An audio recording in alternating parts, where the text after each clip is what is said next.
O nosso tema, já vinha falando isso, eu quero pensar um pouco na mídia. A construção de uma cultura cristã na mídia brasileira.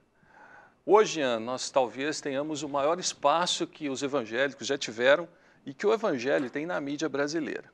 Só que, em contrapartida, nós temos uma exposição maçante de pastores e líderes na mídia.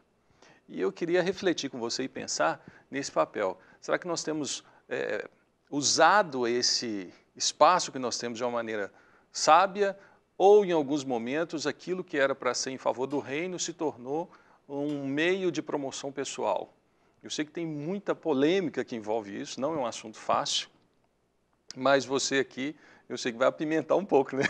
Olha, eu gosto muito do tema, eu já estou envolvido com comunicação há pelo menos uns 19 anos, né? Eu cresci, na minha adolescência, eu sempre quis ser um comunicador. E, aliás, foi a minha descoberta, porque eu não entendi para que eu existia até Deus me mostrar que era para comunicação. E a gente precisa pensar o que é a mídia, né? Quando a gente pensa, por exemplo, o reino de Deus sendo levado através da mídia, tem que pensar o que é a mídia. A mídia nada mais é do que uma grande oportunidade de uma janela aberta para que as pessoas possam olhar por ela e enxergar novos horizontes. Infelizmente, tem gente que tem colocado, muitas pessoas, né, ao longo dos anos fizeram isso com a mídia em geral, colocado filtros errados na mídia.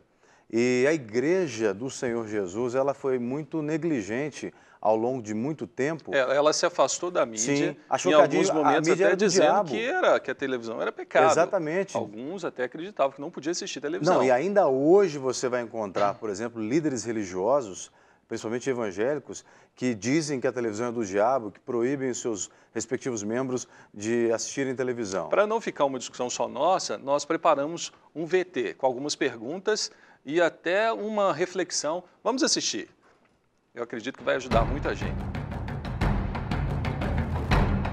Com o crescimento do número de evangélicos no Brasil, os conteúdos relacionados à religião têm ganhado cada dia mais espaço na mídia. Paralelo a isso, a superexposição de pastores nos leva a refletir sobre a polêmica forma com que a igreja tem usado os meios de comunicação de massa. Fomos às ruas ouvir as dúvidas mais frequentes da população.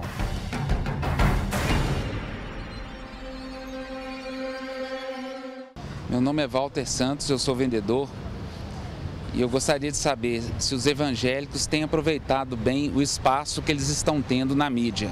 E eu gostaria de saber se vocês acham que o pastor ele tem usado a mídia de forma correta ou só para pedir dinheiro. O excesso de espaço na televisão pode queimar o filme dos pastores? Pastor pode ter programa de televisão? Meu nome é Ellen Carolina e eu gostaria de saber, mídia e Bíblia, isto combina? Uau! Nós vamos fazer o seguinte, vamos por números, vamos por etapa. Números. E a primeira pergunta mexe um pouco com a gente, né? Os pastores na mídia, vamos pensar assim, depois nós vamos chamando cada pergunta para a gente responder. Mas é interessante que ali apareceram até os nossos pastores. E tem uma pergunta que diz assim, o pastor pode ter programa? Pode, né? Porque eu estou aqui, o Jean também. Então a gente já responde a primeira. Se não puder, a gente já tem que ir embora para casa, né? Mas essa exposição na mídia, do pastor levando o evangelho. Como isso tem que ser feito, nós não vamos dar uma resposta pronta. Mas também a gente refletir no seguinte, tem alguns pontos importantes para a gente pensar a partir das oportunidades. Porque nós vimos ali o Lucinho, o André, o pastor Márcio, a Ana, estão muito na mídia, como R.R. Soares, como tantos outros pastores, Silas Malafaia. A gente percebe que tem uma exposição e contribuem. Nós temos outros, não vou citar, mas em casos também que levam uma imagem negativa. A dificuldade é a gente pensar e refletir e contribuir para que as pessoas em casa também construam um raciocínio que sempre que as oportunidades chegam, o lado ruim também vai aparecer. Isso é fato, né? Eu penso o seguinte, Alão, que a pessoa, o líder, seja quem for que estiver envolvido na mídia, na exposição à mídia, tudo vai depender da motivação da pessoa, né? Se a motivação da pessoa é a motivação correta, o que eu chamo de motivação correta? A motivação que esteja alinhada com a vontade de Deus, com o plano de Deus para a expansão do reino de Deus, eu não vejo problema nenhum desse ou daquele líder estar envolvido na mídia, né? O grande problema é que as pessoas acabam contaminando ou não sarando as suas motivações. Eu posso dizer por mim, por exemplo, que um dos pecados que eu mais tenho que tomar cuidado com eles é a questão da vaidade. Vaidade. E a mídia fomenta a vaidade nas pessoas. Então, uma coisa que Deus sempre fala comigo, sempre, em oração, no programa, no rádio, Deus fala comigo, não se esqueça de onde eu te tirei, não se esqueça quem é você. É muito fácil, né? Você deixar de estar a serviço para se tornar o propósito principal? Sem dúvida alguma, em qualquer área da vida, né?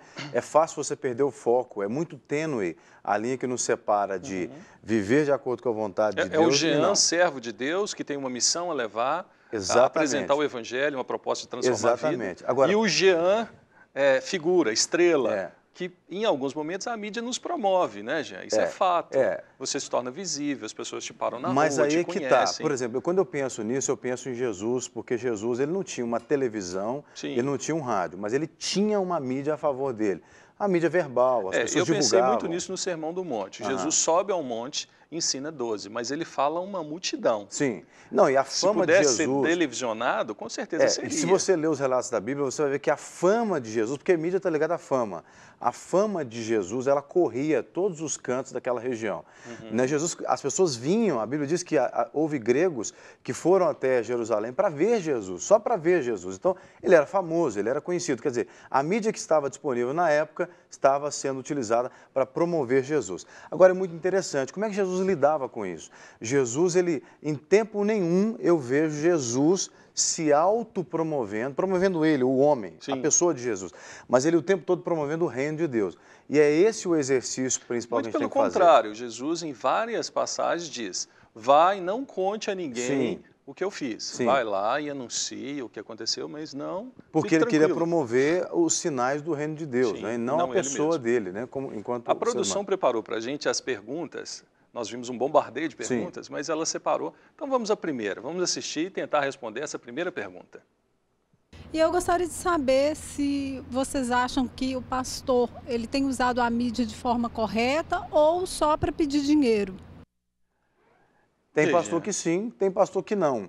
É aquilo que eu estou falando, depende da motivação da liderança. Falando da nossa cozinha, eu posso dizer por nós aqui. Você sabia que nós temos, eu posso falar como diretor, superintendente da Rede Super, nós não temos na casa, programa produzido por nós, nenhum que peça dinheiro. Então, é isso que eu ia dizer. Eu me sinto muito à vontade para falar isso aqui. Falando de nossa igreja, Lagoinha.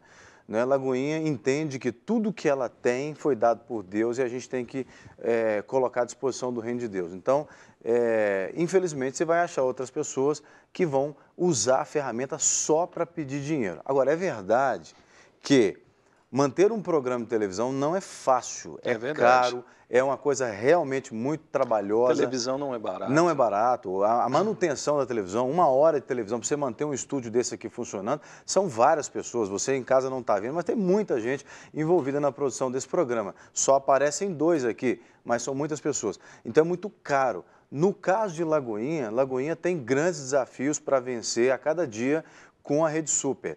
Mas você vai encontrar igrejas que acabam vendo no programa de televisão uma forma de manutenção daquele projeto. Agora, eu não acho errado quando eles fazem isso para manter o projeto, mas eu já acho complicado quando começa a exagerar. Aí eu acho complicado. Eu tenho uma abordagem para fazer, é o seguinte, nós temos os mandamentos que Deus nos deixou, os 10 mandamentos. E no Antigo Testamento, em Êxodo 27, tem um mandamento que é assim, não tomarás o nome do Senhor teu Deus em vão.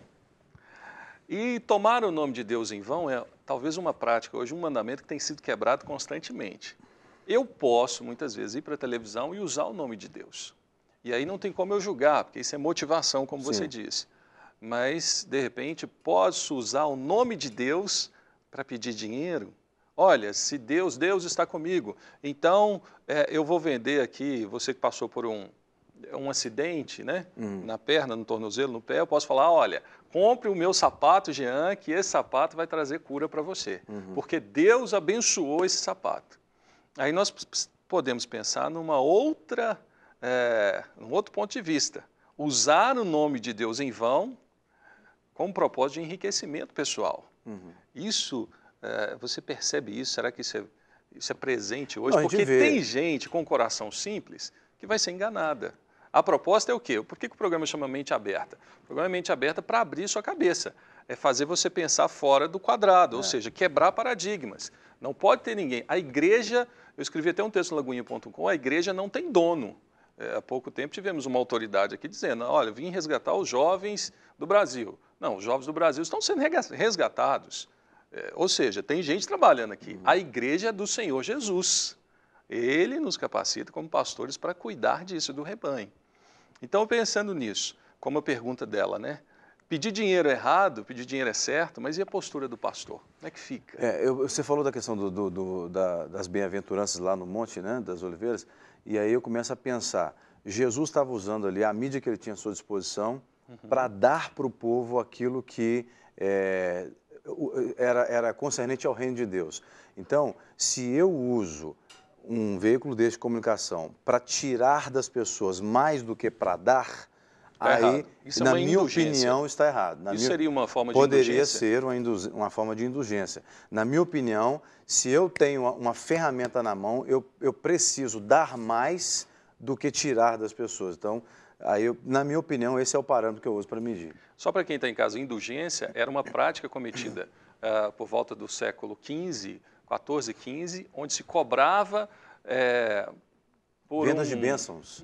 Por uma bênção, um milagre ou mais. Se cobrava, quando uma pessoa morria, se ela quisesse ir para o céu, ela pagava e tinha o direito ali a retirar aquela alma do inferno e levar para o céu. Então, essa venda de indulgências culminou até na reforma protestante, que é o que a gente tem hoje. Mas vamos ver mais uma pergunta. Tem mais gente aí querendo saber. Vamos lá. O excesso de espaço na televisão pode queimar o filme dos pastores? Não, eu acredito que não. Eu acredito que tudo depende da pessoa, né?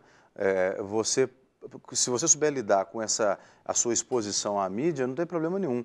Hoje o R.R. Soares, se eu não me engano, numa entrevista do Jô Soares, é o homem que tem mais tempo na televisão brasileira. E aí eu não vejo ele tendo problema nenhum com isso, pelo menos a gente não tem conhecimento.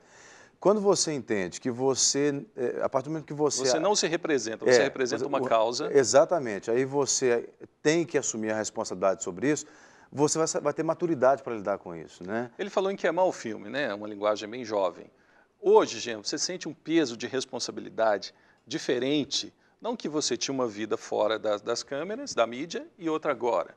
Mas você vê que a partir do momento que há uma exposição na mídia, pessoas te seguem pelo exemplo que você dá? Sem dúvida alguma, não é? A sua vida se torna mais pública e menos privada? Se privada? torna mais pública e eu acho que a responsabilidade aumenta, porque agora você tem mais olhos sobre você. Então, por exemplo, se você não está na mídia, você tem um número limitado de olhos sobre você. Então, eu respondo perante Deus por aquele número limitado. A minha família, alguns amigos em volta, alguns irmãos na igreja.